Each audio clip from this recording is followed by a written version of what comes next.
अस्सलामुअलैकुम, मैं हूं आपका होस्ट अब्दुर्रहमान। नाज़रीन, चंद रोज़ कबल लाहौर में एक नाखुशगवार वाक़या पेश आता है। एक जवां मौत अमीर बलाच को एक शादी की तकरीब में कत्ल कर दिया जाता है। उस घर में क्या आलम होगा जहां पर एक जवान लाश, इतना खूबसूरत जवान, अपनी माँ के सामने उसका जनाजा पड़ा होगा और उसके जवान भाइयों के सामने जब वो जनाजा गया होगा तो उन भाइयों के दिलों पर क्या गुजरी होगी। उसमें बहुत केस में अहम पेशरफ्त हुई। OCU ने उस केस को जल्द हल करने की तरफ अपनी दौड़ें लगा दी और दरमियान में केस सुसरवी का भी शिकार हुआ, लेकिन बिल आखिर कड़ी से कड़ी मिलती गई और मुलजिम एहसन शाह को गिरफ्तार कर दिया गया। उसके बाद मजीद तफ्तीश होती गई। एहसन शाह को अदालत के सामने पेश किया गया, सुहेल मलिक को भी पेश किया गया। उसके बाद केस के पहलू जो थे वो खुलते गए, केस से पर्दे हटते गए, हकाइक सामने आते गए, केस में क्या हकीकत है वो पता लगती गई। और जो केस की FIR दर्ज करवाई थी वो उसमें 2 मुलजमान को नामजद किया गया था, एक मुलजिम टीपी भट्ट और एक गोगी भट्ट को। आज मैं शालम मार्केट चौक में मौजूद हूँ। मेरे पीछे जो है वो टीपू ट्रकों वाले के अजीज और अमीर बलाच के जो दादा है, अमीर मसहब के जो दादा है बच्चू पहलवान, उनका डेरा है। और यहाँ पर मैं मौजूद हूँ। केस में क्या है पेशरफ्त तो ये वो आपको बताते हैं।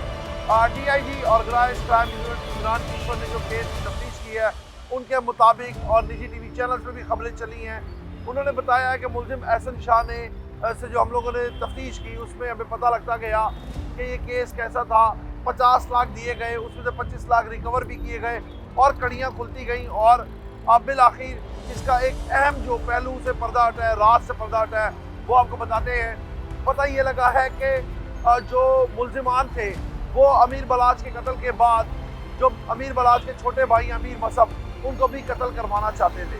मुलजिम एहसन शाह ने बहाने से जो है अमीर मसहब को अपने घर बुलाना चाहा, लेकिन उनके जो दादा हैं बच्चू पहलवान, उन्होंने मना कर दिया क्योंकि वो एक पुराने आदमी है, यानी कि एक उम्र दराज आदमी है और उनको पता है कि दोस्त और जो आसपास के लोग होते हैं उनसे साथ साथ उनसे मोहतात भी रहना कितना ज़रूरी होता है। उन्होंने बोला कि इस टाइम पे तुम्हारे जवान भाई की पहले ही मर्डर हो चुका है, तुम्हें नहीं जाना चाहिए।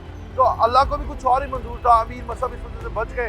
नहीं तो कहा ये जा रहा है, खबरें ये गर्दिश कर रही हैं कि बुला के अमीर मसहब को भी कत्ल कर देना था। और उनको बुलाया भी इसी वजह से गया था कि किसी बहाने से अमीर मसहब वहाँ पर आए और अमीर मसहब को भी अमीर बलाच के साथ मर्डर कर दिया जाए। क्योंकि देखें, एक घर के जो सरबराह थे टीपू ट्रके वाले, पहले वो कत्ल हुए, उनसे पहले उनके वालिद बिल्ला ट्रका वाला मर्डर हुआ, उसके बाद जो उस घर के सरबराह बने अमीर बलाच, उनको कत्ल किया गया। अब जाहिर सी बात है कि अमीर मसहब बड़े थे उस घर के, और जो दस्तार थी यानी कि जो पगड़ी थी घर के सरपंच की बड़े की, वो अमीर मसहब के सर में पहनाई गई थी। तो उन्होंने कहा कि किसी बहाने अमीर मसहब को भी कत्ल कर दिया जाए, लेकिन अल्लाह को कुछ और ही मंजूर था और अमीर मसहब वहाँ पर नहीं गए और अमीर मसहब की जान अल्लाह ने बचा दी, यानी कि अमीर मसहब को एक नई ज़िंदगी मिली, वो वहाँ पर नहीं गए। तो इसी तरह ये केस से जो पर्दा हटा है, पता लगा है कि अमीर मसहब को भी कत्ल करना चाहते थे। और अब इंटरपोल के ज़रिए टीम तश्कील दी जाएगी और टीम जो है वो टीपी भट्ट को भी कह रहे हैं कि गिरफ्तार कर लिया जाएगा। इसके बरक्स दूसरी जानिब देखा जाए तो टीपी भट्ट का भी बयान सामने आया था और उन्होंने कहा था कि मेरा उस मुलजिम मुजफ्फर शाह से कोई लेना देना नहीं है। जबकि कुछ तस्वीरें भी सोशल मीडिया पर गर्दिश की और कई निजी TV चैनल्स ने ये रिपोर्ट भी किया कि जो मुलजिम शाह है, मुलजिम मुजफ्फर शाह, उनके टीपी भट्ट से करीबी ताल्लुकात थे, उनके बेटे की शादी में भी वो गया था, उसने शिरकत की थी। तो ये केस और दिन ब दिन दिलचस्प होता जा रहा है, एक नए रुख लेता जा रहा है। इस केस में अहम पेशरफ्त होती जा रही है, जैसे कि अब ये बहुत बड़ी एक अहम इंकशाफ हुए और पता लगा है कि ये केस कहाँ जा रहा है, कड़ियाँ जाके किससे मिल रही है। कहीं ना कहीं ये कड़ियाँ गोगी भट्ट और टीपी भट्ट से जाके मिल रही हैं। तो आगे देखना ये है कि OCU ऑर्गेनाइज्ड क्राइम यूनिट जो है वो उनकी गिरफ्तारी के लिए क्या इंतजाम करेगा और कब गोगी भट्ट और टीपी भट्ट को गिरफ्तार करके लाया जाएगा।